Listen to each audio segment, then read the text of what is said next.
গান চলি থকা সময়ত কিহৰ জিন্দাবাদ দি কোনে দিছে এইটো কোনে দিছে এইটো হঠাৎ মঞ্চত উত্তপ্ত পৰিস্থিতি গান চলি থকাৰ সময়তে আৰম্ভ হ'ল জিন্দাবাদ ধ্বনি আৰু সেই মুহূৰ্ততেই ক্ষোভত ফাটি পৰিল জনপ্ৰিয় কণ্ঠশিল্পী সীমান্ত শেখৰ এক সাংস্কৃতিক অনুষ্ঠানৰ মাজতেই সংঘটিত হ'ল এক অপ্ৰত্যাশিত ঘটনা গান পৰিৱেশন কৰি থকাৰ সময়ত দৰ্শকৰ মাজৰ পৰা শুনা গ'ল জিন্দাবাদ ধ্বনি ইয়াৰ পিছতেই মঞ্চতেই ক্ষোভ প্ৰকাশ কৰিলে কণ্ঠশিল্পী সীমান্ত শেখৰে তেওঁ স্পষ্টকৈ ক'লে জিন্দাবাদ ধ্বনি দিবলৈ মন আছে যদি মঞ্চৰ বাহিৰলৈ যাওক গান চলি থকাৰ সময়ত জিন্দাবাদ ধ্বনি নিদিব শিল্পীগৰাকীৰ এই মন্তব্যৰ পিছতেই অনুষ্ঠানস্থলীত সৃষ্টি হয় এক গভীৰ পৰিস্থিতি বহুতে তেওঁৰ কথাত সমৰ্থন জনায় আনহাতে এই ঘটনাৰ ভিডিঅ' ইতিমধ্যে সামাজিক মাধ্যমত বিয়পি পৰিছে আৰু বিভিন্নজনে বিভিন্ন ধৰণৰ মতামত প্ৰকাশ কৰিছে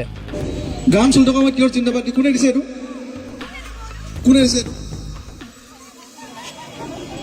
কোনে দিছে এইটো কাৰোবাক যদি ইণ্ডিভিজুৱেলি কাৰোবাক জিন্দাবাদ দিব আছে ন ইয়াৰ মঞ্চৰ পৰা ওলাওক বাহিৰত যাওক তাত দিয়ক মোৰ প্ৰব্লেম নাই চলো নাই নহয় হয় নহয় এখন গান গোৱা মঞ্চ ইয়াত নেতাগিৰি কৰা জেগা নহয়তো